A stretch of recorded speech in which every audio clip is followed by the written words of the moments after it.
네, 열왕기서를 보면 남유다와 북이스라엘의 왕들을 기록함에 있어 나름의 규칙을 적용하고 있습니다. 남쪽과 북쪽의 왕들을 시간의 순서에 따라 순차대로 기록하되 한쪽 왕의 재위 기간 동안에 다른 왕조들의 변화를 기록하는 방식입니다. 그림을 한번 보시면 북이스라엘에서 여로보암의 재위 기간 동안에 남유다에서는 르호보암과 아비암, 아사 이렇게 3명의 왕이 즉위하고 있습니다. 그리고 남유다에서 아사 왕의 재위 기간 41년 동안에 북이스라엘의 왕은 나답부터 아합까지입니다. 따라서 아사 왕에 대한 기록을 마친 후에 성경은 여로보암의 아들인 나답에서부터 아합까지 총 6명의 북이스라엘의 왕에 대해 순차적으로 기록하는 것을 볼 수 있습니다. 아사가 남유다를 다스렸던 41년의 긴 시간 동안에 북이스라엘에서는 여로보암부터 아합까지 총 7명의 왕이 바뀌었습니다. 중간에 바하사가 24년이라는 꽤 긴 시간을 통치하였던 것을 제외하고는 재위 기간이 아주 짧다는 특징이 있습니다. 이것은 이들이 여로보암의 죄에서 떠나지 않으며 하나님의 노여움을 산 결과입니다. 그들의 왕조는 길게 이어지지 못하고 지속적으로 왕위를 찬탈하는 역사가 이어진 것입니다. 남유다에서 선한왕 아사가 즉위하고 41년이라는 긴 시간 동안 나라가 안정적으로 지속되었던 반면에 같은 기간 동안에 북이스라엘에서는 7명의 왕이 등장하고 3번의 왕위 찬탈의 사건이 일어났습니다. 총 4개의 왕조가 뒤바뀌는 극도로 불안정한 시기가 찾아왔습니다. 지속적인 모반의 역사가 일어나고 있는 가운데 악한 자를 이어서 더 악한 자가 왕위에 세워지는 안타까운 역사가 반복되었습니다. 여로보암의 왕조는 이사갈 지파 출신 바하사에 의해 단 23년 만에 역사 속으로 사라지고 말았습니다. 북이스라엘의 2번째 왕이었던 나답에 대한 기록을 살펴보면 하나는 그가 그의 아버지의 길로 그대로 행하며 이스라엘 민족을 지속적인 죄 가운데 있게 하였다는 것과 또 다른 하나는 블레셋 땅인 기브돈을 공격했다는 것. 딱 이렇게 2가지 외에는 다른 어떤 기록도 그에 관해서 남아있는 것이 없습니다. 나답이 블레셋 땅을 공격할 때 바하사가 그 자리에서 나답을 죽이고 모반을 강행했던 것을 보면 바하사는 군사적으로 힘을 가진 사람이었다는 것을 알 수 있습니다. 따라서 학자들은 바하사를 나답의 군대 장관이 아니었을까 추측하고 있습니다. 바하사는 왕이 될 때에 여로보암의 온 집안을 쳐서 생명이 있는 사람들을 모두 다 멸하였습니다. 이것은 하나님께서 선지자 아히야를 통해 여로보암의 아내에게 말씀하신 그대로 응한 것입니다. 그런데 이것이 바하사가 하나님의 뜻을 알았기 때문에 그렇게 했느냐면 그것은 또 아닙니다. 여로보암은 선지자에게 앞으로 네가 왕이 될 거야 이렇게 지명을 받았었죠. 그러나 바하사가 왕이 되는 데 있어서는 그런 기록들이 남아있지 않습니다. 그런 것으로 보아서 그는 그저 모반을 하는 사람들이 의뢰이 그러했듯이 후환을 남기지 않기 위해 그런 일들을 감행했던 것입니다. 만약 왕위를 견고하게 지키고 싶었다면 후환이 두려워서 한 집안을 몰살시키는 방법을 택하기 이전에 하나님 앞에 바로 섰어야 합니다. 그러나 바하사는 여로보암의 집안에 임한 끔찍한 심판을 자신의 눈으로 보았어요. 심지어 자신이 직접 그 일을 했습니다. 그럼에도 불구하고 여전히 하나님 보시기에 악을 행하였으며 여로보암의 길로 그대로 행했습니다. 여로보암이 만들어 놓은 금송아지를 그 역시도 하나님이라고 섬겼으며 여로보암이 정해놓은 절기와 규례를 지키는 어리석음을 반복했던 것입니다. 바하사의 반복되는 죄에도 불구하고 하나님께서는 이 바하사에게도 선지자를 보내주십니다. 하나님의 아들 예후를 통해 그를 꾸짖으시며 그의 집에 임할 심판의 말씀을 전하게 하셨어요. 예후의 아버지 하나니는 아사 왕이 바하사와의 전쟁 가운데 하나님께 의지하지 않고 이방 왕인 아람 왕을 의지했던 것을 책망했던 그 선지자입니다. 패역한 이스라엘 땅에 하나님의 뜻을 전하기 위해 애쓴 선지자가 대를 이어서 거듭 나오고 있다라는 것을 보면서 성도들이 믿음을 지키는 데 있어서 세월의 악함을 결코 핑계댈 수 없다라는 것을 다시금 깨닫게 됩니다. 아버지인 하나님은 남유다 왕국에서 그나마 선한 왕이라고 평가를 받는 그 아사 왕에게 하나님의 뜻을 전하다가 감옥에 갇히는 고초를 겪어야 했습니다. 아버지가 선한 왕에게 하나님의 뜻을 전했음에도 불구하고 그 선지자의 사명을 감당하다 어려움을 당하는 모습을 보았다면 이 예후의 마음은 어떨까요? 자신은 악한 왕에게 가서 이 말씀을 전해야 하는데 얼마나 두려웠을까요? 그럼에도 불구하고 그는 자신의 두려움보다는 하나님의 뜻을 따르는 것을 선택하였습니다. 그는 악한 바하사 앞에 가서 믿음으로 담대하게 그를 책망하고 하나님의 뜻을 전하는 사명을 감당했습니다. 그는 이후에도 북이스라엘의 왕 아합 왕과 연합했던 남유다의 여호사밧 왕을 책망하는 그 말씀을 전하는 사명을 감당하기도 했습니다. 한쪽에서는 지속해서 악한 왕의 뒤를 이어 더 악한 왕이 나오고 있는 이 북이스라엘 왕조의 그 역사의 흐름과 대조되는 선지자들의 이 믿음이 아름답게 돋보이는 장면입니다. 예후는 비록 남유다의 선지자였지만 패역한 북이스라엘의 왕을 책망하는 도구로 자신을 기꺼이 내어드렸습니다. 이처럼 남유다의 선지자가 북이스라엘의 왕을 책망하는 것을 보면 하나님께서는 악한 자들조차도 결코 버리지 않고 그에게도 기회를 주신다는 것을 알 수 있습니다. 비록 물리적으로 남과 북으로 분리되긴 했지만 북이스라엘 역시도 하나님의 언약 속에 포함된 언약의 백성이기 때문에 그렇습니다. 또한 하나님의 말씀은 인간이 정해놓은 구분이라든지 한계와 상관없이 언제 어디서든 선포되어야 함을 드러내고 있습니다. 오늘 본문 말씀을 처음 접했을 때 제 눈에 들어왔던 것은 거듭해서 더 악한 왕이 등장하고 있는 북이스라엘의 어두운 역사뿐이었습니다. 그러나 딱 한 줄, 그 한 줄에 불과한 선지자 예후에 대한 언급을 통해 악한 역사 가운데에서도 하나님의 사람은 하나님의 일을 묵묵히 감당해내고 있는 모습이 눈에 들어왔습니다. 그리고 하나님께서 그들의 헌신을 잊지 않으시고 이렇게 기억하시고 그들을 높여주시는 것을 보며 얼마나 기뻤는지 모릅니다. 우리들이 이 안에서, 이 작은 교회 안에서 우리끼리 하는 것 같죠? 우리끼리 찬양을 드리고 우리끼리 서로 믿음이 좋으시다고 인정해주고 이렇게 소꿉놀이 하는 것처럼 우리의 신앙을 지키는 것 같지만 우리가 끝까지 이 말씀을 지켜나갔을 때 하나님께서는 우리 물줄기 교회 성도들의 믿음도 이렇게 기억해 주시고 칭찬해 주실 것을 믿습니다. 우리가 살아가는 이 세상은 마지막 때를 향해 가고 있습니다. 세상은 하나님께서 정해 놓으신 수순대로 심판의 길을 향해 나아가며 점점 더 어두워질 것입니다.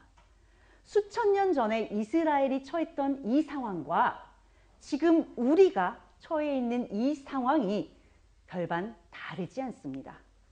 속도의 차이만 있을 뿐 세상은 마지막을 향해 계속 더 악하여지고 더 어두워질 것입니다. 그러나 성도들은 세상의 이 악한 흐름과 상관없이 악한 역사와 아무 관계없이 하나님께서 맡기신 이 사명만 바라보고 그 사명을 온전히 붙들고 나아가면 그뿐입니다. 어둡고 패역한 시대 가운데에서도 대를 이어 믿음을 지켰던 하나니와 예후의 이 믿음과 충성을 기억하시길 바랍니다. 우리 역시도 하나님 앞에 끝까지 믿음을 지키며 우리 자녀들에게 이 믿음을 물려줘야 할 것입니다.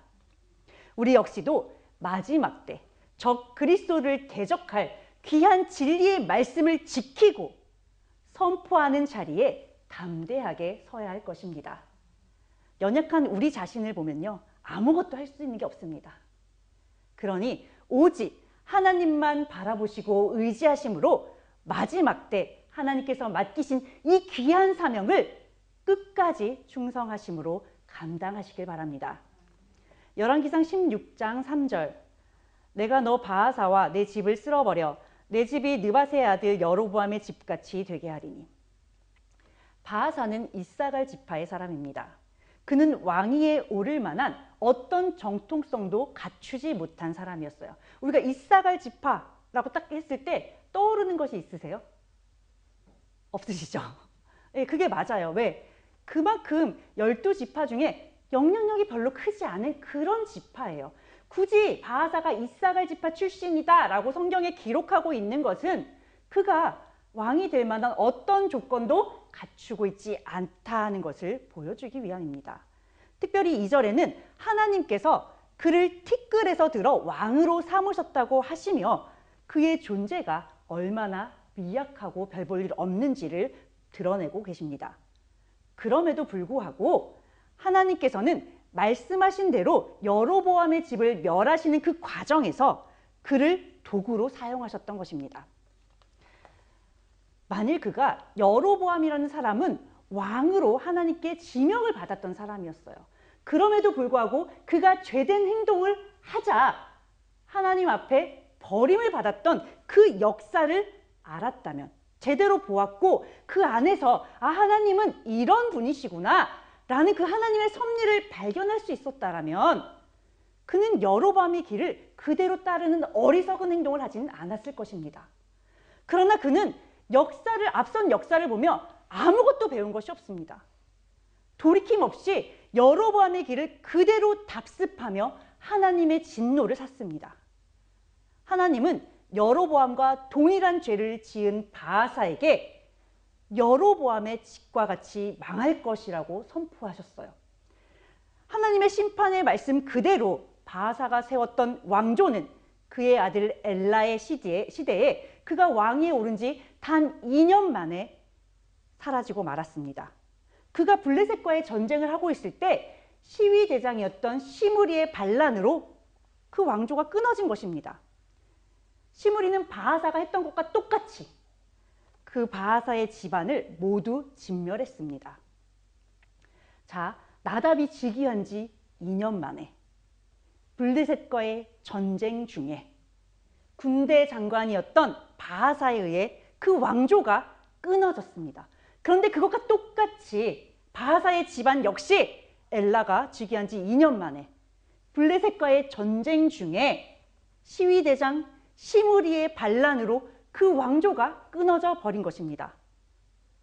하나님의 진노가 정말로 무섭지 않으십니까? 우리가 기시감이 들 정도로 똑같은 일이 반복되는 것을 데자뷰라고 합니다. 마치 데자뷰를 보듯이 똑같은 역사가 반복되고 있습니다. 이 정도로 슬픈 역사를 반복했다면 앞선 역사를 되풀이하지 않기 위해 조금 더 경계할 만도 하고 좀 더 노력할 만도 합니다. 그런데 북이스라엘의 왕들 중 여로보암의 길을 따르지 않은 왕은 단 한 명도 없었습니다. 오히려 악은 되풀이되었고 더 어두워져 갔습니다. 시므리를 한번 볼까요? 시므리는 엘라를 반역하고 왕위에 올랐지만 그의 통치 기간은 고작 7일 뿐이었습니다. 백성들이 그가 왕이 되는 것을 받아들이지 않았기 때문에 그렇습니다.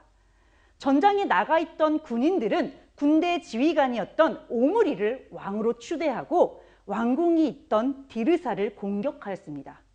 시므리는 성읍이 함락되는 것을 보며 자신에게 전세가 불리하게 돌아간다는 판단이 서자 왕궁에 불을 지르고 자살로 자신의 인생을 마감하였습니다. 이스라엘 역사상 가장 짧은 기간 동안에 왕위에 올랐던 그가 그 7일밖에 되지 않는 통치 기간 동안에 악을 행했으면 얼마나 행했을까 싶겠지만 놀랍게도 성경은 그에 대해 평가하기를 그가 여호와 보시기에 악을 행하며 범죄하였다라는 것입니다. 그는 백성들로부터 왕으로 인정받지 못했던 왕이 될 자격이 없는 사람입니다. 성경의 평가 그대로 그는 생명의 주인이신 하나님을 멸시함으로 스스로 목숨을 끊는 죄를 지음으로써 스스로의 악함을 드러내었습니다. 열왕기하 9장 31절에는 훗날 아합 왕의 아내였던 이세벨이 요람 왕을 죽이고 반란을 일으켰던 예후에게 주인을 죽인 너 시므리여 평안하냐? 라고 묻는 장면이 나옵니다. 여기에서 이 예후는 오므리 왕조를 멸망시키고 다시 왕이 된 사람으로 앞서 말씀드렸던 선지자 예후와는 이름만 같을 뿐 전혀 다른 사람입니다. 착오가 없으시길 바랍니다. 이 후손들이 시므리에게 그의 이름이 주인을 죽인 자, 곧 모반의 대명사와 같이 사용하고 있다는 것을 알 수 있습니다. 북이스라엘의 왕조를 살펴보면 총 200년이라는 그 기간 동안에 반복되는 모반을 통해 9개의 왕조가 왕위를 찬탈하는 극도의 혼란스러운 역사가 반복되고 있었습니다. 그 가운데 굳이 시므리의 이름이 모반의 대명사로 사용되었다는 것을 보면 이 시므리라는 사람은 하나님 앞에서도 악한 자로 평가를 받는 사람이었지만 백성들에게도 인정을 받지 못한 왕이었다는 것을 알 수 있습니다. 반면 시므리를 대신해서 왕위에 올랐던 오므리는 부하들에게 왕으로 추대를 받을 정도로 사람들에게 인정을 받던 사람입니다. 그러나 그가 왕위에 오르는 그 과정은 순탄하지만은 않았습니다. 당시에 또 다른 장군이었던 디브니가 시므리가 이렇게 죽는 것을 보면서 내가 왕이야 라고 선포를 하면서 나라는 둘로 쪼개져 버렸습니다. 오므리는 디브니와 4년간의 전쟁을 치른 뒤에야 그를 제압하고 이스라엘의 왕위에 오를 수가 있었습니다. 오므리는 백성들의 인정을 받았고 또다시 반역을 했던 디브니와의 전쟁을 종결시키며 승리하여 왕위에 올랐을 정도로 능력을 갖춘 사람이었습니다. 그러나 오므리 왕조는 이스라엘 역사를 통틀어 가장 악한 왕조였습니다. 또한 성경은 오므리란 사람을 평가하기를 여호와 보시기에 악을 행하되 그 전에 모든 사람들보다 더욱 악하게 행하였다고 말합니다. 여기에서 잠깐 살피고 넘어갈 부분이 있는데요. 오므리가 왕이 되기 이전의 시기를 살펴보면 약 30년이라는 그 시간 동안에 무려 5명이 왕위에 오르고 왕조가 3번이나 뒤바뀌어 버렸습니다. 그리고 막바지 4년 동안은 내란을 겪어야 했습니다. 우리나라도 그 6.25 전쟁이 내란이잖아요. 동족상전의 비극이잖아요. 그 전쟁만 생각해 보더라도 3년의 전란으로 온 국토가 피폐해졌고 엄청나게 많은 숫자의 희생자를 냈습니다. 물론 북이스라엘의 그 국가의 규모와 1950년대에 일어났던 그 전쟁의 살상 무기라든지 이런 것들을 단순 비교하는 것은 맞지 않습니다. 그러나 30년이라는 시간 동안에 북이스라엘 백성들이 겪어야 했던 고초와 그 고난은 우리가 짐작할 수 있을 것입니다. 피폐한 시기가 이어지며 전쟁이 계속됐을 때 백성들의 마음이 어땠을까요? 백성들이 왕에게 바라는 건 딴 게 없었을 것입니다. 우리가 어려운 시기가 반복되면 대통령에게 원하는 게 딱 하나잖아요. 그냥 경제가 좀 안정되기를, 잘 먹고 잘 사는 것 외에는 관심이 없습니다. 사람들이. 마찬가지로 이스라엘 백성들도 똑같았어요. 딴 거 다 필요 없고 그냥 이 몸 하나 누이고 편하게 내 자식들하고 미래를 꿈꾸며 살 수 있는 그런 삶, 그것밖에 원하는 것이 없었을 것입니다. 그런 백성들의 열망에 따라 오므리는 왕위에 올랐고 전쟁을 종식시켰습니다. 그렇다면 북이스라엘 사람들의 관점에서 볼 때 그는 꽤 훌륭한 왕이었을 것입니다. 실제로 그는 왕위에 오른 뒤에 나라의 법도 재정비하고 수도를 전쟁에서 폐허가 됐던 디르사에서 사마리아로 옮기는 등 나라를 안정시키기 위해서 굉장히 많은 정책을 시도했습니다. 그가 만든 법이 얼마나 합리적이고 타당했던지 수백 년이 지난 뒤에 활동했던 미가 선지자 시대에도 백성들이 그가 만든 법을 따랐다고 합니다. 그는 사마리아의 원래 주인이었던 세멜에게서 그 땅을 사고 그 산 위에 성읍을 건축하였습니다. 사마리아는 해발 고도 430m 지점에 위치한 산 이렇게 언덕 위에 있는 그런 성읍이었습니다. 그래서 외적의 침입으로부터 방어하기에 유리한 조건을 갖추고 있었습니다. 따라서 오므리가 수도를 사마리아로 옮겼던 것은 나라를 안정시키는데 큰 도움이 되는 처사였다라고 평가할 수 있습니다. 그러나 이것을 자세히 살펴보면 이는 율법을 어기는 행위입니다. 이스라엘 민족에게 땅이란 하나님께 속한 것인 동시에 각 백성들이 영원한 기업으로 후손들에게 물려주도록 정해져 있습니다. 따라서 이스라엘의 토지법에는 분배받은 토지를 팔지 못하도록 철저하게 금하고 있습니다. 만약에 먹고 사는 것이 너무 힘들어서 땅을 팔았더라도 그 땅을 같은 지파 내에서만 서로 공유할 수 있게 하고 그마저도 시일이 흐른 뒤에는 다시 돌려주도록 되어 있습니다. 그러므로 사마리아로 수도를 옮겼던 그의 처사는 국가를 안정시키는 데는 도움이 되었을지 모르지만 결과적으로 하나님이 정하신 법을 어긴 악한 행위였습니다. 또한 그는 여로보암의 길로 행하였고 헛된 길로 백성들을 인도함으로 하나님의 노를 격발하였습니다. 그리고 그의 뒤를 이어서 왕위에 오른 사람은 다름 아닌 가장 악한 왕의 대명사로 평가받는 아합이었습니다.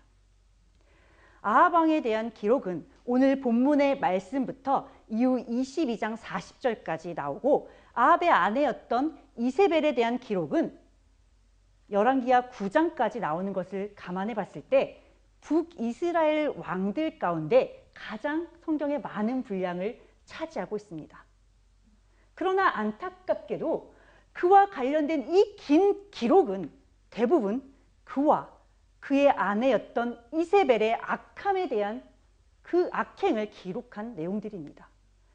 그러니까 성경은 그의 악한 행위를 기록함으로써 하나님 앞에 죄를 지은 이들의 최후가 어떠했는지를 경각심을 주기 위해 그의 죄상을 낱낱이 기록하여 전하고 있는 것입니다. 성경에 단 한 줄이 기록되더라도 선지자 예후와 같이 하나님 앞에 충성된 모습으로 기록되어야 할 텐데 사람들에게 경각심을 주기 위한 도구로 이토록 성경의 많은 분량을 차지하고 있는 아합의 모습이 참으로 안타깝습니다. 열왕기상 16장 33절 그는 그 이전에 이스라엘의 모든 왕보다 심히 이스라엘 하나님 여호와를 노하시게 하였더라. 아합 이전의 왕들의 죄를 평가할 때 성경은 항상 여로보암의 모든 길로 행하며 라고 기록하는 것을 볼 수 있습니다. 하지만 아합은 여로보암의 죄를 오히려 가볍게 여긴 왕이라는 평가를 받고 있습니다. 여로보암의 죄는 금송아지를 만들어 이것이 하나님이다 라고 하며 하나님께서 정하신 규례와 법도를 어긴 것이었습니다. 물론 여로보암이 지은 이 죄도 굉장히 악한 죄입니다. 10계명의 제2계명을 어긴 중죄였습니다. 보이지 않는 하나님을 섬긴다는 명목으로 눈에 보이는 땅에 있는 짐승의 형상을 만들어서 이것이 하나님이다 라고 말하는 그것들을 섬겼기 때문입니다. 이것 역시도 하나님이 굉장히 가증하게 여기고 싫어하시는 행동이에요. 그래도 여로보암과 그의 죄를 따랐던 왕들은 하나님을 잘못된 방식으로 섬긴 것이 죄이긴 했지만 여전히 그들은 하나님의 이름을 부르며 자신들은 하나님을 섬긴다고 말을 하고 있습니다. 그런데 아합은 한 걸음 더 나아가 아예 이방 신인 바알을 숭배하며 사마리아에 바알의 신전을 짓고 바알을 위한 제단을 쌓았으며 아세라상을 만들어 본격적인 우상 숭배의 길로 나아갔습니다. 이것은 하나님 외에 다른 신을 두지 말라는 10계명의 가장 크고 중요한 1계명을 어긴 것입니다. 특히 그의 아내였던 이세벨은 남편의 악을 더욱 부추긴 여인으로 성경은 아합이 저지른 악행이 모두 이세벨 때문이었다라고 명시하고 있습니다. 이세벨은 시돈 사람의 왕 엣바알의 딸이었습니다.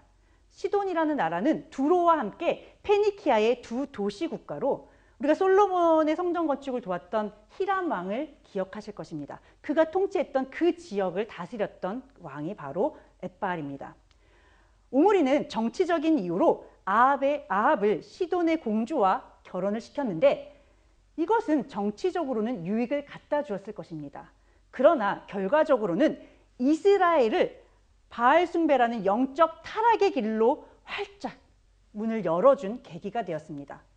당연히 하나님의 진노를 사게 되었습니다.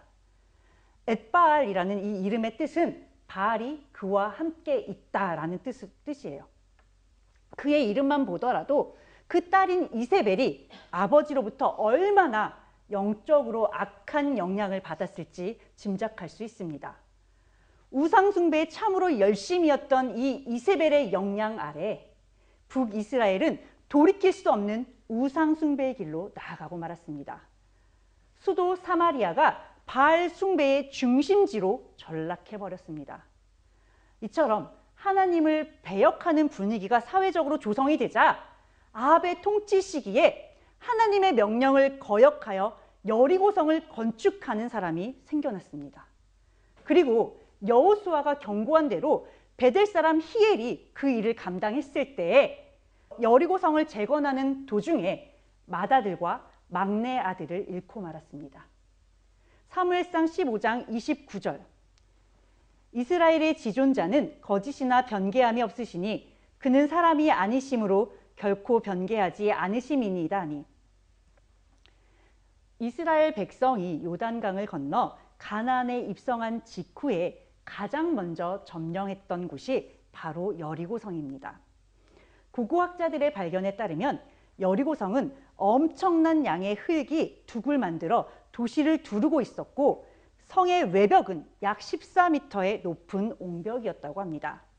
또 그 위에는 약 6m 높이의 진흙벽으로 만들어진 벽이 세워져 있었고 뚝의 언덕에 또다시 6m 높이의 진흙벽돌의 성벽이 있어서 방어하기에 아주 최적화된 그런 튼튼한 성읍이었다고 합니다. 그래서 여리고 사람들이 만약에 먹을 양식만 충분히 있다면 밖에서 어떤 공격이 들어와도 몇 년은 너끈히 버틸 수 있는 그런 거대한 성이었다고 합니다.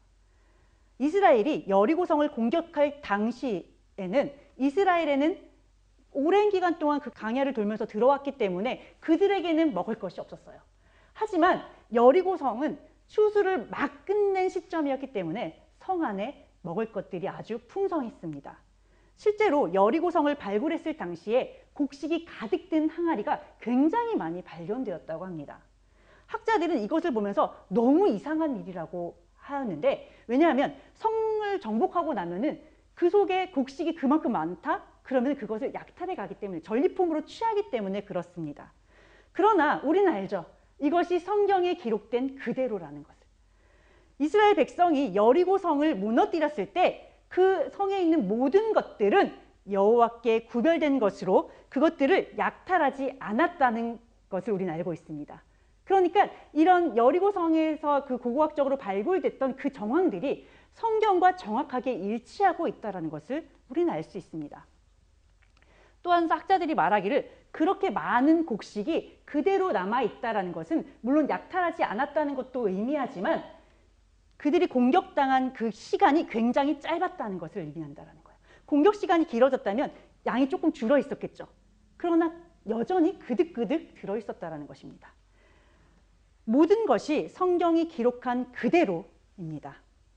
이렇게 철옹성과 같은 여리고성을 단숨에 무너뜨릴 수 있었던 것은 이스라엘의 강한 군사력 때문이 아니었습니다. 이스라엘 백성들은 하나님의 명령에 순종하여 침묵한 상태로 성 주변을 매일 한 바퀴씩 6일 동안 돌았습니다. 그리고 마지막 7일째에는 그 성을 7바퀴를 돌고 제사장이 나팔을 불 때 그들도 함께 큰 소리로 외쳤습니다. 그때 성벽이 무너지는 그런 하나님의 역사를, 기적을 경험하게 된 것입니다. 전혀 이해가 되지 않죠. 최선을 다해서 전력 투구를 다해서 그 성을 공격해도 그 성이 무너질까 말까인데 아무것도 하지 않고 입을 다물고 성을 돌라니요. 순종하실 수 있으시겠습니까? 말이 안 되죠.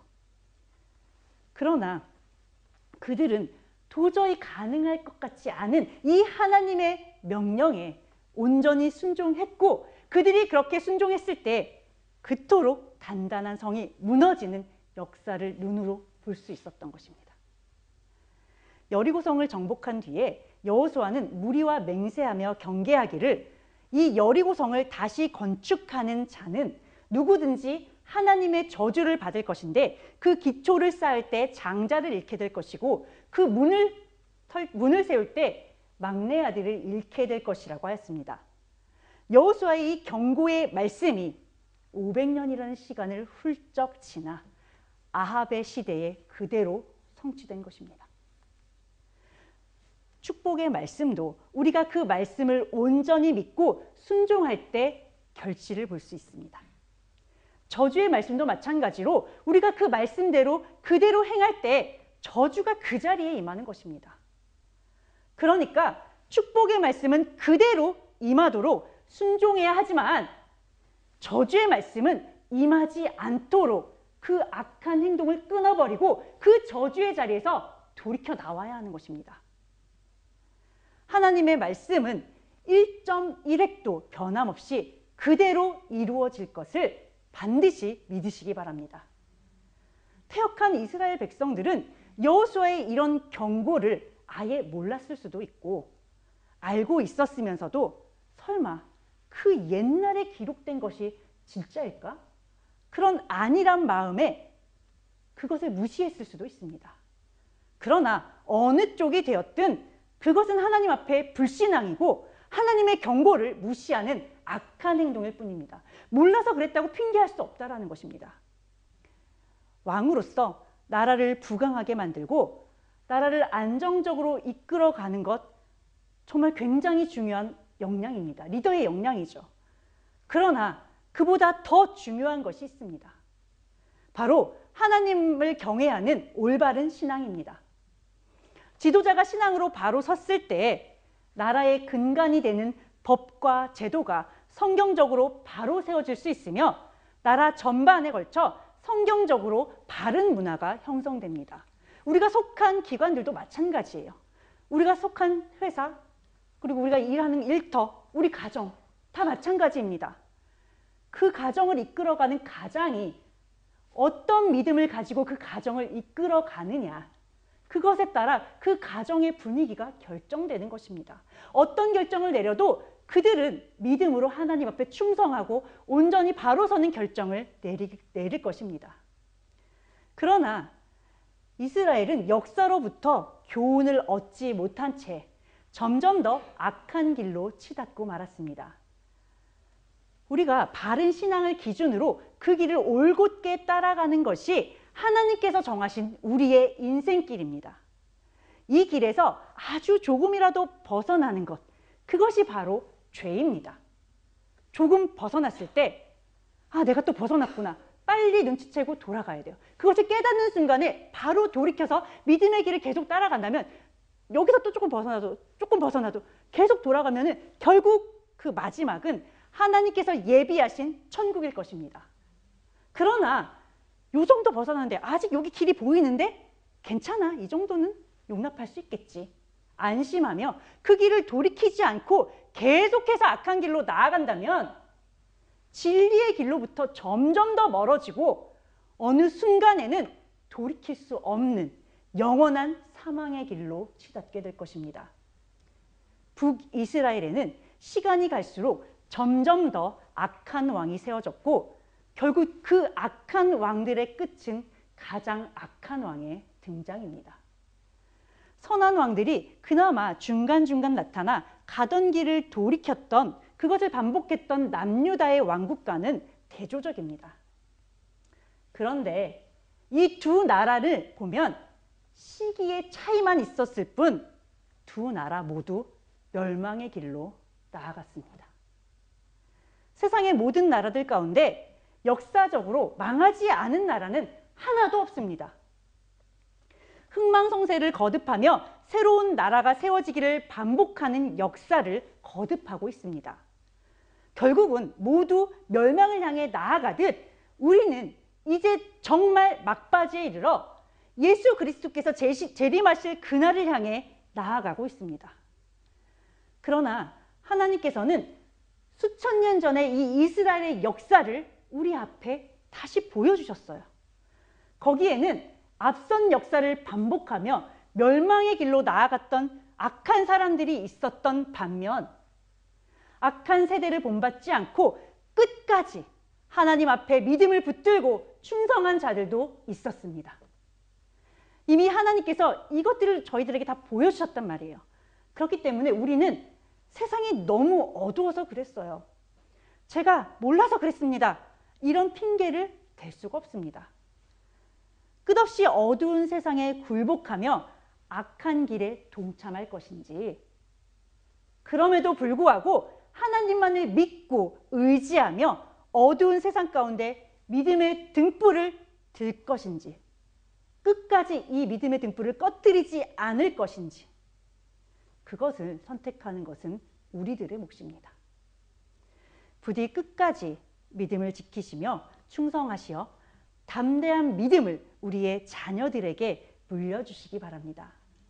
그래서 하나니와 예후가 하나님 앞에 칭찬받고 인정받았던 것처럼 우리도 하나님 앞에 섰을 때 하나님께 잘했다 칭찬받으시는 우리들이 되기를 간절히 소망합니다. 살아서 역사하시는 하나님 아버지, 거듭되는 악한 역사 가운데에서도 하나님을 진심으로 두려워하며 하나님의 명령에 순종했던 선지자들을 보게 하시니 감사드립니다. 저희들 역시도 점점 더 어두워지고 악해져가는 세상 가운데 믿음을 지켜야 하는 시절을 살아가고 있습니다. 진리의 말씀에 순종하는 삶을 살아가는 것을 어리석은 인생이라고, 손해보는 인생이라고 조롱하는 악한 시대를 살아가는 우리 성도들의 고달픈 삶을 기억해 주시옵소서. 성도들이 그럼에도 불구하고 하늘의 상급을 기대하며 주님 앞에 더욱 충성하는 믿음의 용사들로 서게 하여 주시옵소서. 성경을 통해 보여주시는 악한 자들을 향한 하나님의 분노를 기억하고 선한 자들을 끝까지 도우시고 건지시는 하나님의 사랑에 의지하는 저희들이 되기를 간절히 소망합니다. 대를 이어 믿음을 드렸던 하나니와 예후와 같이 저희 역시도 지금 저희가 드리는 이 믿음을 자녀들에게 그대로 이어주며 하나님을 온전히 섬기며 나아가는 자들이 되기를 간절히 바라며 예수 그리스도의 이름으로 기도드립니다. 아멘.